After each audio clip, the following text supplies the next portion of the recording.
Pressure rises on Israel to pause fighting and ease siege as battles intensify near Gaza City. 2 more killed as Russian artillery keeps on battering southern Ukraine's Kherson region. Yellen says the U.S. economic relationship with China must consider human rights and national security. Today is Thursday, November 2nd, 2023, and this is the Dunkley Report. Israeli troops have encircled Gaza City in heavy fighting with Hamas militants, the military says, as the Palestinian death toll rises above 9,000. U.S. and Arab leaders are raising pressure on Israel to ease its siege and at least briefly halt its attacks in order to aid civilians. U.S. Secretary of State Antony Blinken was heading to the region for talks Friday in Israel and Jordan. President Joe Biden has suggested a humanitarian pause in the Gaza fighting to let in aid for Palestinians and let out foreign nationals.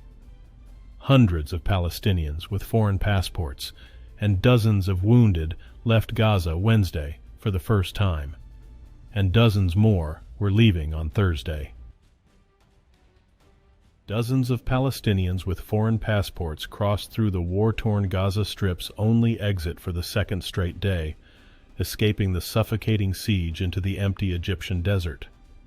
But Thursday's evacuation rush left families divided by citizenship status and in painful limbo, even as the weeks of heated negotiations between Israel, Hamas, and Egypt over the evacuation of foreign nationals crossing bore fruit. Wednesday, for the first time since the war started, the continuing chaos and heavy military restrictions reflected the difficulty of diplomacy over Rafah, now the only entry and exit point in Gaza. Russian shelling has killed an 81-year-old woman in the yard of her home and a 60-year-old man in southern Ukraine's Kherson region. Officials said Thursday's deaths were the latest civilian casualties in Moscow's recent ramped-up bombardment of the front-line area. Kherson is a strategic military region located on the Dnieper River near the mouth of the Black Sea.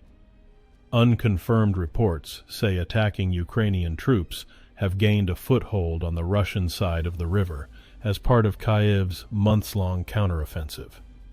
But with another winter approaching, the war appears set to return to a state of grinding attrition. A growing list of Israeli officials have accepted responsibility for failing to prevent Hamas's brutal attack on Israeli communities. Conspicuously absent from those names is Prime Minister Benjamin Netanyahu. The attack saw the deadliest day for Israelis since the country was established 75 years ago. Following the assault, Netanyahu has repeatedly sidestepped accountability. He has instead blamed others. Critics say that shows a leader thinking more about his own political survival than soothing and steering a traumatized nation. Netanyahu says there will be time for investigations after the war.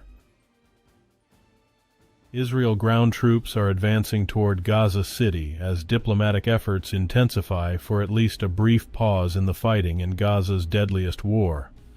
President Joe Biden has suggested a humanitarian pause, and Arab countries, including those at peace with Israel, have expressed mounting unease. Roughly 800 people, including foreign passport holders and dozens of injured Palestinians, have been allowed to leave the Gaza Strip through the Rafah border crossing. Follows weeks of talks. The Palestinian death toll in the war exceeds 9,000. More than 1,400 people in Israel have been killed, most of them in the initial Hamas rampage on October 7, and around 240 hostages were taken from Israel into Gaza by the militant group. President Joe Biden says that 74 more U.S. citizens have left the Gaza Strip. He announced the development as he dispatched his top diplomat to the Mideast for talks with Israeli and Jordanian officials as the nearly 4-week-old Israel-Hamas war rages on with no end in sight. Biden said those who evacuated were dual citizens. The White House has previously said some 500 to 600 U.S. citizens had been trapped in Gaza since the start of the October 7 Israel-Hamas war. The administration said earlier this week that a handful of Americans were among dozens of dual citizens who were able to get out of the Strip where a humanitarian crisis is unfolding.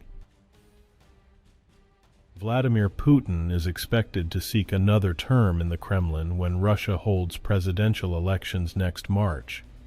But he is 71 years old, an age when death or serious illness are hardly distant concerns.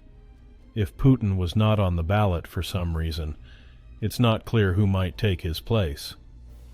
At the national level, Russia's political system has no primary elections in which voters can choose a candidate.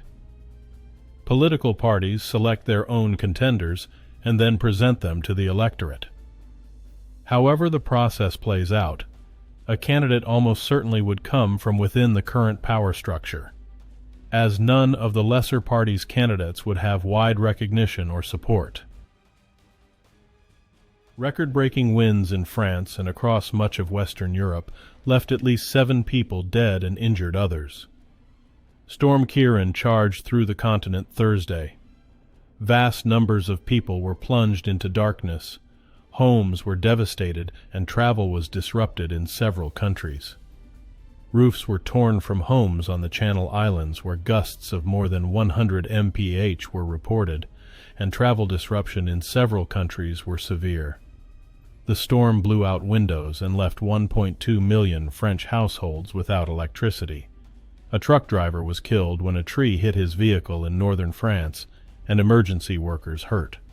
Hundreds of schools stayed closed in the English coastal communities of Cornwall and Devon. Treasury Secretary Janet Yellen says Washington wants to build an economic relationship with Beijing that takes into account national security and human rights, and is fair to both sides.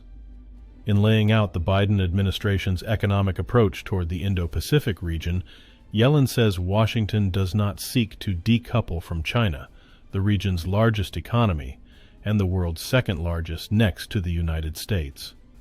But it wants to diversify by investing at home and boosting links with trusted countries in the region. Her speech on Thursday comes ahead of a planned meeting between President Joe Biden and Chinese President Xi Jinping in San Francisco later this month. Hundreds, possibly thousands of people have gathered near a state funeral home in Beijing as China's former second-ranking leader, Li Keqiang, was put to rest. Crowds also gathered in Li's hometown in the central city of Hefei, laying a mound of bouquets in front of his childhood home. Li, who was China's top economic official for a decade, died last Friday of a heart attack at age 68. He was an advocate of private business who helped navigate the world's second-largest economy through rising tensions with the United States and the COVID-19 pandemic. But he was left with little authority after President Xi Jinping made himself the most powerful Chinese leader in decades. Today's news was reported by the Associated Press. This has been the international news for Friday, November 3rd, 2023. Thanks again for joining us here at the Dunkley Report.